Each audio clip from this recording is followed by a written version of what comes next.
But like, the reason also is just that the reason why I want to pick geology is just because it's so dynamic. And say right now I'm driving this train along this route directed towards London, and this route or whatever had to be planned out. It wasn't just oh, we're going to build some train tracks along this path that will run across the country and it will just take passengers from here to here. They need to think of loads of things. There might be some areas where they can't build a train track or whatever, and this is like the kind of things that they're having problems right now with a high-speed 2 or whatever it is. That one of the main arguments is that it will go through a very nice countryside environment that will get ruined unless it was built underground in tunnel. They're thinking of literally just running this whole train through this countryside landscape that has been it's protected as well. So it's just interesting to kind of think that like what humans do to the kind of like land that we live on, and like how we change it to our own demise.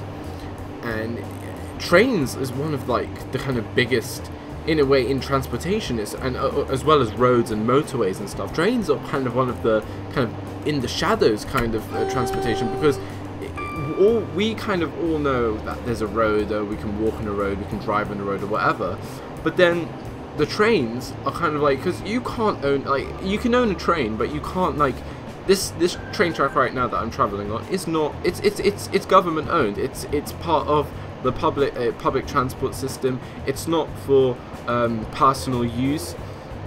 Like, there's not trains are not a they're not a transportation type, which is like cars, where people can have their own cars, people can personalize their cars, people can drive their cars wherever they want. No, I can't right now go out and buy a train and go driving on the West Coast Main Line, or on, you know, the Southwest Trains network, or the Northern Rail network or something like that. I can't do that because, well, in some sense I can, like, say if I got permissions and stuff, but that will cost a lot. It just kind of gets to the point where it's not really worth it, and that's why trains as a kind of transport mode has never been like personal. It's always kind of like you travel with the public, and you can have kind of like leisure train holidays, like where you sleep on trains or whatever. But there's no kind of like, oh, I can get into my own car and drive by myself, use public roads or whatever. I can't get into my train I buy, because I think you can buy trains, but you can't really go out and drive them on the network, because the network's pretty much public owned. So it's you know, just, I don't know where I'm going with this conversation, but basically I just, you know, I kind of wanted to relate the kind of whole kind of geographical kind of thinking back to trains, because trains are, in some ways, you know, they take up a lot of space. Because look at this, if we take the length of let's just check what station this is. I can't even see, it's going too fast. But if we take the width of this whole area, like, say this is probably about what 10 meters. Let's just say it's 10 meters. It probably is short or something, but let's just say we have a 10-meter width. 10 meters, and then times that by the actual length of this, where it starts at London to wherever it goes up north to its last destination. That is a lot of space just dedicated to like one thing, which is just the train, and it takes up quite a lot of land.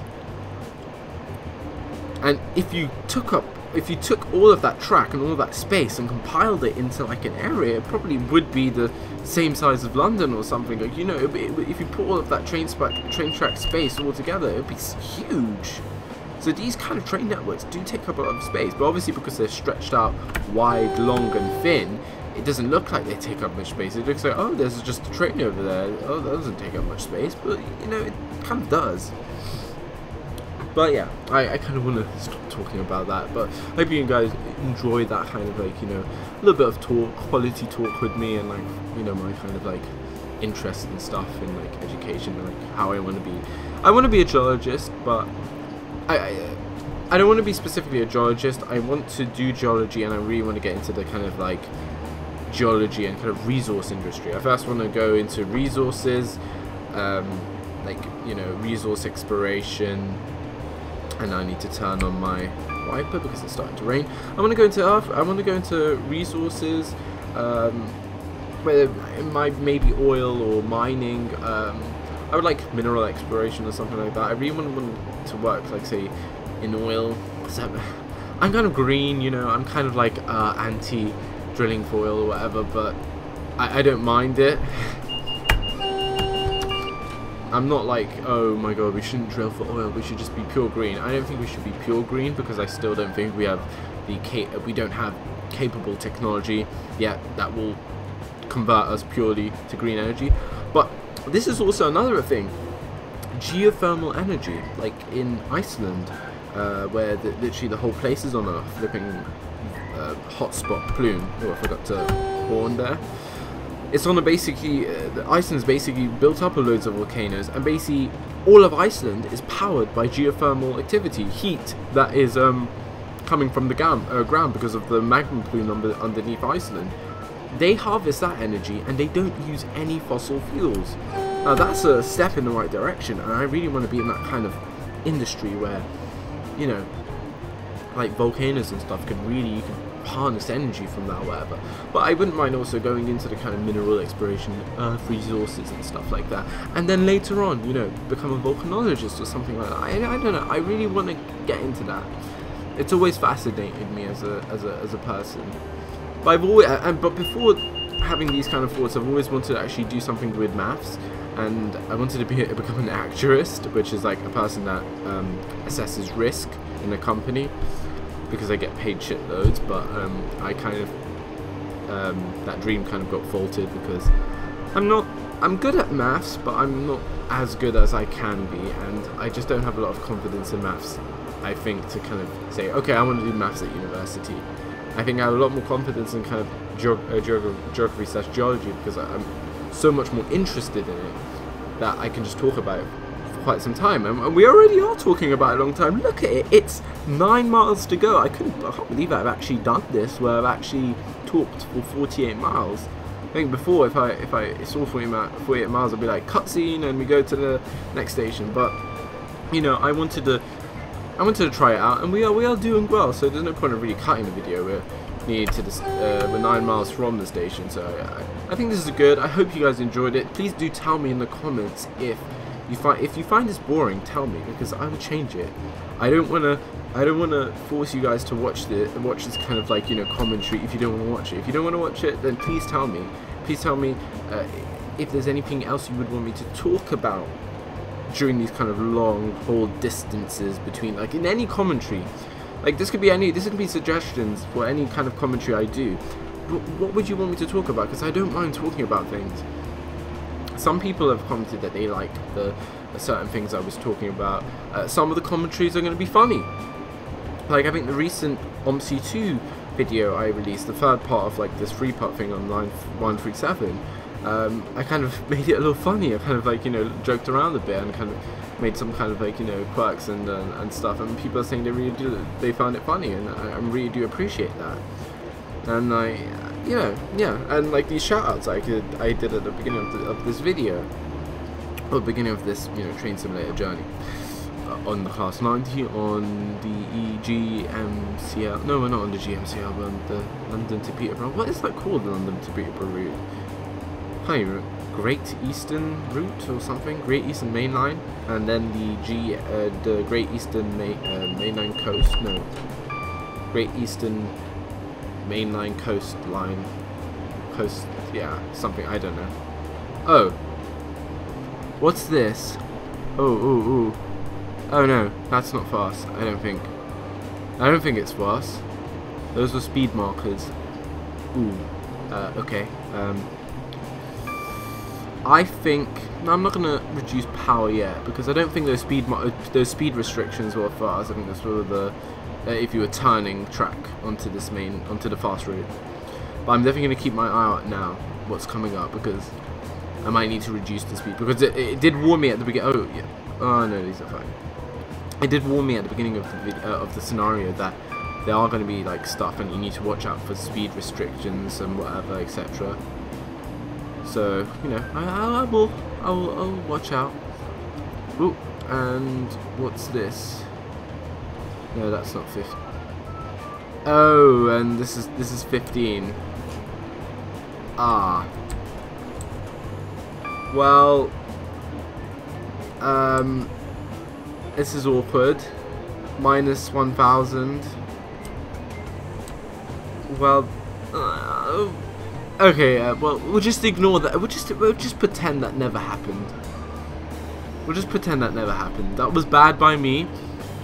I think I didn't understand that, because I don't understand these speed restrictions. I do need to learn them. There's still a lot of things I need to learn about Train Simulator. It's not like, oh my god, I'm godlike and I played this game amazingly. No, I don't. I still need to learn some stuff about trains. I am a train enthusiast, but there are stuff I do need to learn. Like, I should have called that restriction was telling me that the upcoming speed would be 15 miles an hour. But I was like, kind of thinking, really?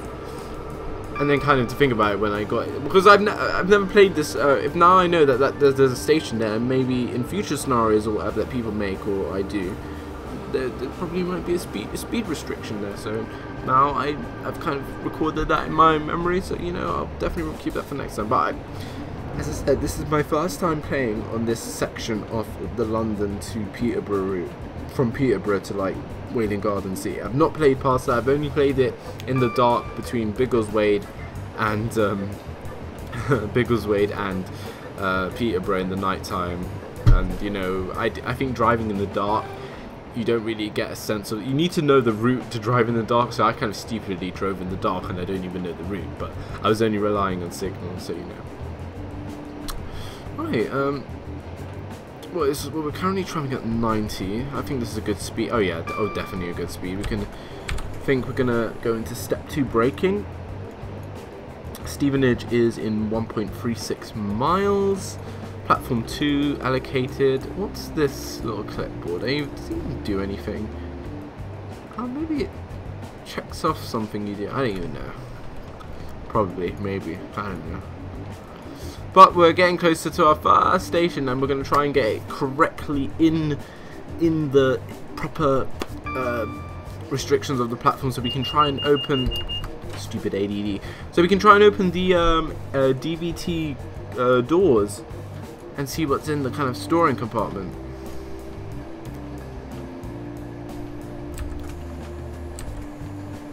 Right. I think we definitely need to start slowing down now. You can definitely see the platform coming up. It's a little unnerving. That's 60, I think. That's alright. So far. I'm gonna put it on 4. 4's good.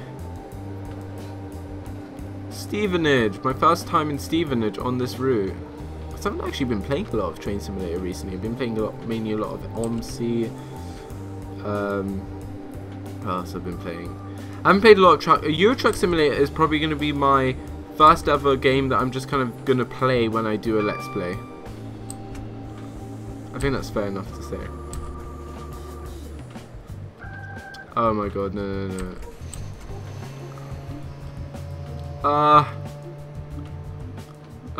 No. But you know what I'm going to do? I'm going to be just sensible about this. I'm just going to go into reverse. And we're just gonna, you know, we're just gonna reverse nicely backwards. I don't mind this. This is perfection. We need to perfect something. You need to do it wrong.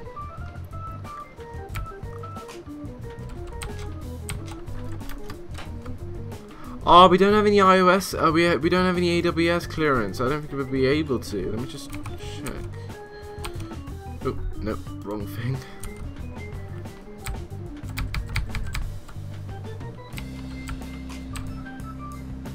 Oh wait, are we still in?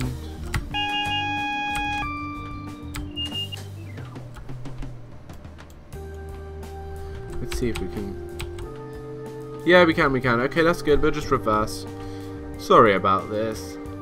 Still adjusting to the braking capacity of this train. This train brakes really slowly. Not as slow as the Class 450. Oh my god, the Class 450 is a funny train.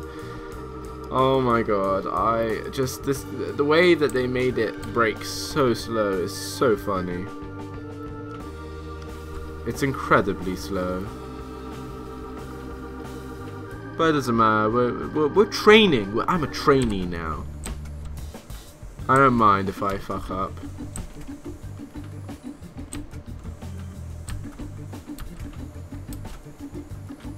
There we go.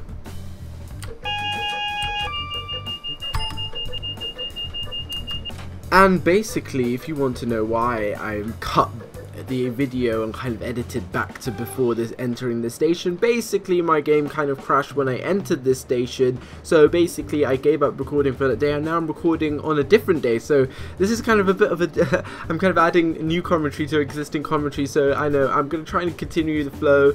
I know I was talking about stuff, but basically I'm entering the station now pretty much. We're going to get this this entry right. I think the first time I actually went into the station I kind of overran, so we're going to try and get it down nicely. We are at Stevenage. I was really annoyed when my kind of commentary cut out because the game crashed or whatever. I was really annoyed because it was a really good commentary, and that's why I still kept it, and that's why I just kind of edited this out. So anyway, we're here at Stevenage. We're just going to nicely enter the station, hopefully without... There we go. There we go. Full service. Oh, perfection! We got it perfectly this time. So basically now if we go outside, oh, wrong button. I keep getting the thing mixed up. F1, no, not F1. F4, I think. Yeah, it's F4. If I go now onto the free cam, we are here at Stevenage. I open the doors, and we were saying that we were going to try and open these doors. You press M to open them, I think. There we go. There we go. Oh, look at them. They opened up really nicely, actually. If the secondary door is locked operated, the fleet helpline must be informed. So anyway, we're here, and as you heard that little sound, it kind of like the brakes kind of depressurizing. Basically, it goes into that's basically the ADD going off. But I don't really care about it when I'm stationary. It's only ever a problem when I'm moving. But anyway, we're here at Stevenage, or whatever you say it, and our next stop is Control, so not many terminated points. But if I just quickly go back to these doors, you can actually open them, I think. Oh, you have to have these doors. So basically, you have to have these doors open to open them. You press M, and you can actually close them by yourself, I think. So let's continue on our journey. Let's get back into the cab. Let's minimize the stream. I've actually been using this speed set. It's actually really helpful. We're just gonna... I've been using it for braking more. I don't know if you're allowed to do that in real life, but I kind of like using it in the game for braking because it's actually very good for braking, I have to say. You just kind of like I set up whatever, and then when I have to brake a bit, then it just, you know, it brakes, I think, a bit more faster than you manually braking.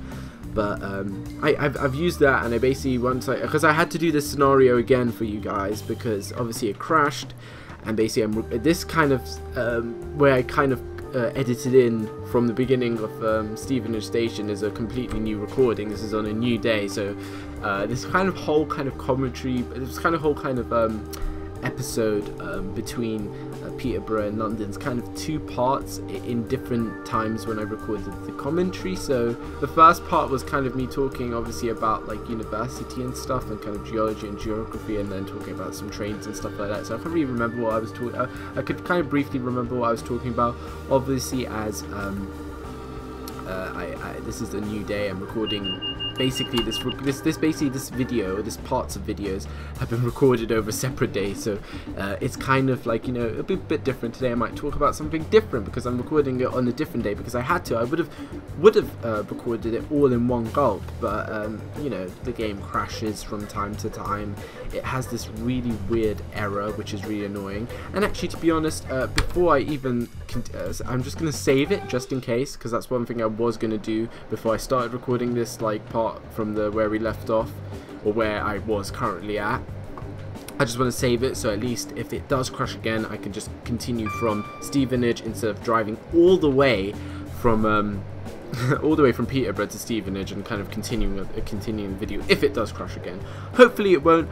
Our next stop is King's Cross, which is our last stop, so this is kind of like the home run. You know, I wish we could have stopped maybe at one more place, you know, maybe on the way like Potter's Bar or something like that, but you know, so what, we can't. We need to continue this nice long straight, 26 miles, not that bad. It's not as bad as 48, but to be honest, I was really surprised that I actually could talk for 48 miles. But I think we had a good conversation. I hope you guys liked it. As I said, you can comment down below if you like these sort of stuff that I kind of talk about, and would you want other topics. So, you know, just comment that down below. Another thing is, sometimes when I record multiple videos, and when I say something in the video, like comment down below and tell me something, basically, as I might upload these videos in parts, say if you do comment down below, and I basically, as I'm recording loads of episodes of video together, I won't be able to see those until the video is uploaded. So basically, say right now, if this is in part 2 of this trip or whatever, I won't know what you guys commented on the first part, so I can't really, you know, talk about anything, but I would talk in any other video that I make after I upload these series of videos when I see the comments. So just keep that in mind. Some people, that's why like kind of shout outs is kind of hard to do in some sense. Like, say if someone puts a shout out on a like say on the OMSI videos where I did a free part, which I recorded all the 3 parts together as one. Say if someone comments on the first part of the video, or even of this, because I think this route that I'm doing right now is something like over 80 minutes, so I definitely probably cut it into 2 parts or 3 parts maybe. I think 2 would probably be better. But say if I upload the first part of a video of any game or whatever, or let's play I do, or gameplay video I do. If I upload the first part and someone comments, oh, can I have a shout out, or can you talk about this, or can you know do something in your next video, obviously because I've recorded already a certain amount of parts of video, obviously I won't be able to talk in that video because it's already pre-recorded, but I'll then get to talk or do or shout out someone in the like video that I make after I see those comments. So just keep that in mind. That's just something I wanted to say to kind of clear the air in that kind of area of respect. I do read the comments. I do read all my comments. That's one thing I really want to keep doing as much as I can until, like, say I don't like to, you know, just foresee the future or whatever. Like I don't know if I'll get popular on YouTube. I don't know if I'll get like loads of views. I'm not really asking for that. I'm just a person that likes to make videos, and if people like watching it, people like requesting it, I'll just do videos. I don't care as long as 100, say if 100 people, if I get 100 views on a video, I'm happy. 200 views is like my kind of goal for each video. If I can get 200 views each video, that makes me happy. That's like a goal for me.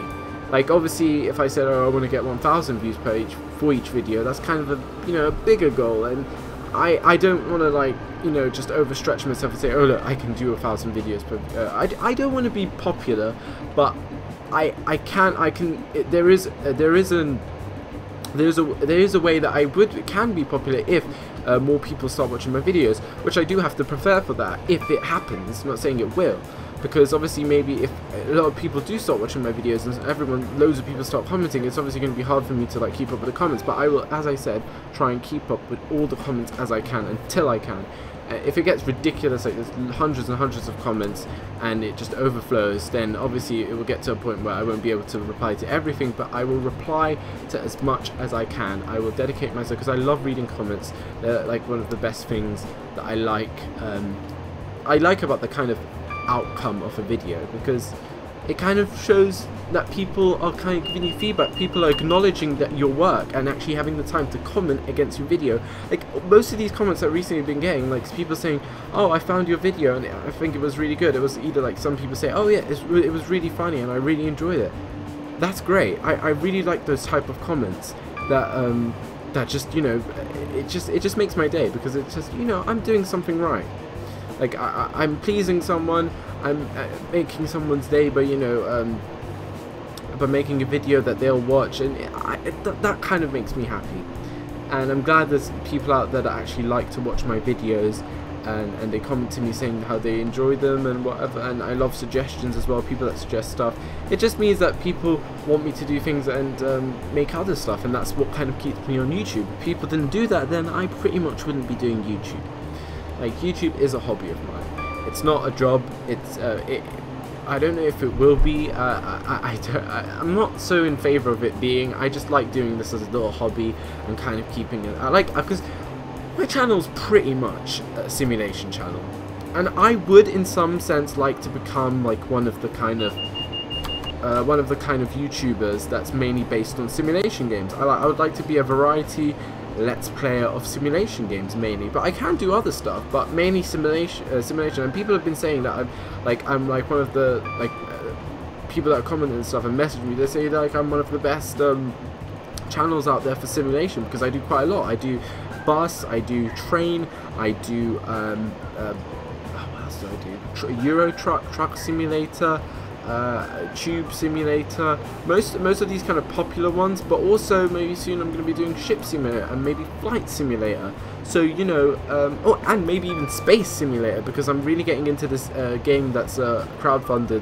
I don't know if you guys have heard of it, Star Citizen, which is going to be like this flight first-person space simulator. So I could even get into space simulation, which so much possibilities with simulation, and there's more simulation stuff coming out, like city transport simulation, city tycoon simulation, like with Cities in Motion, and then like there's the new one coming out I think this year, Train Fever, which was green-lighted on Steam. So there's all these sort of options I can do, and I really want to become like one of these channels that you can come for different types of simulation, because I've seen other simulation channels, and basically the difference between mine and theirs is more of them that I see are just basically specific simulation channels. They just do specific simulations. Like there's mainly ones that do just OMSI videos. There's ones that maybe just do train simulator videos.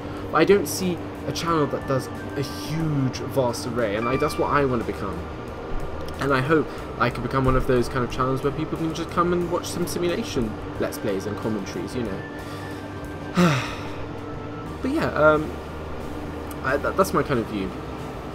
But I thank you guys for watching my videos. I really do appreciate it. It just shows that it just kind of makes me happy that I kind of put in time and effort to make these videos, and I do get some sort of outcome of it. Like money, the kind of YouTube earnings I get, it really, like, I can tell you straight up and tell you the truth about it. It's not a lot I get on YouTube. I don't really care about the payment thing of YouTube. Like, if I was doing it for the money, I would completely make different type of videos. I wouldn't really care. I wouldn't put time into that. I would just try and rush out as many videos as I can and try and get viral and whatever. If I was doing it for the money, I'd be making completely different videos. I'm doing it for the actual enjoyment of it, for actually building up a little community that likes the sort of games I play, and I can just talk to them, because I have loads of people on my Steam that I like playing with people when I have time, whatever. That's what I get out of YouTube, and it's really good. And that's like something I can't get anywhere else.